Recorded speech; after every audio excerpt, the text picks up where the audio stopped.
নবীজির উপরে দরুদ শরীফ পড়ার, মহান রব্বে কারিমের জিকির করার সেই তৌফিকটুকু আল্লাহ পাক রব্বুল আলামিন আমাদেরকে দান করেছেন। এই জন্য মহান সৃষ্টিকর্তার দরবারে শুকরিয়া তান শুকলি জবানটাকে খুলে উচ্চ আওয়াজে বলি আলহামদুলিল্লাহ। লক্ষ কোটি দরুদ সালাম জানাই আকায়ে মাহবুব হুদা সরকারে দু জাহান, নূরে মুজাসসাম শাফিউল মুজদবিন আনিসিল গরিবিন আফতাবে নবুয়ত শাহিন শাহ রিসালাত নবী মুহাম্মদুর রাসূলুল্লাহ সাল্লাল্লাহু আলাইহি সাল্লামের রওজা মুবারকে আল্লাহ কবুল করক। সকলে বলি আমিন। আর একটু মহব্বতে বলেন না আমিন।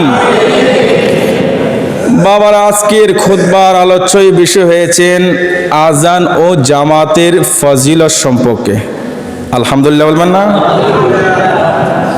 আজান এবং জামাতের সহিত নামাজ পড়লে কি পরিমাণ ফজিলত আল্লাহ সুবহানাহু ওয়া তাআলা আমাদের আমল নামার মধ্যে দান করবেন এ সম্পর্কে আলোচনা। জামাতের এত গুরুত্ব, মুমিন মুসলমান যারা আছে যাদের উপরে আল্লাহ সুবহানাহু ওয়া তাআলা নামাজ ফরজ করে দিয়েছেন, পুরুষদের জন্য জামাত সহিত নামাজ পড়া হলো ওয়াজিব। একটু জোরে বলি সুবহান।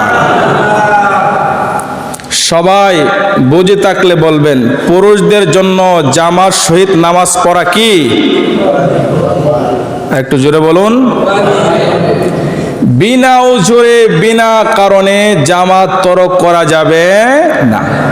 যদি উজুর থাকে, কারণ থাকে, সমস্যা থাকে, এটার মাসালা ভিন্ন।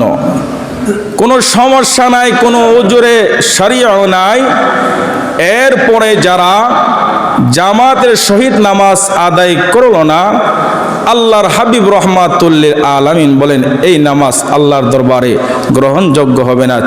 যেহেতু সমস্যা না থাকলে জামাতের সহিত নামাজ পড়া ওয়াজিব,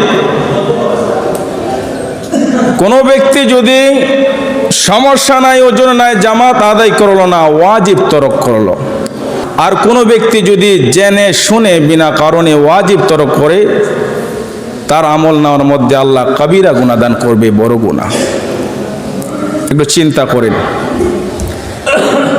এই জন্য রহমাতুল লিল আলামিন বলেন, উম্মতেরা বিনা কারণে তোমরা জামাত ছাড়বা না। জামাতের সহিত নামাজ পড়লে আল্লাহ সুবহানাহু ওয়া তাআলা খুশি হয়ে যান। একটু জোরে বলি সুবহান।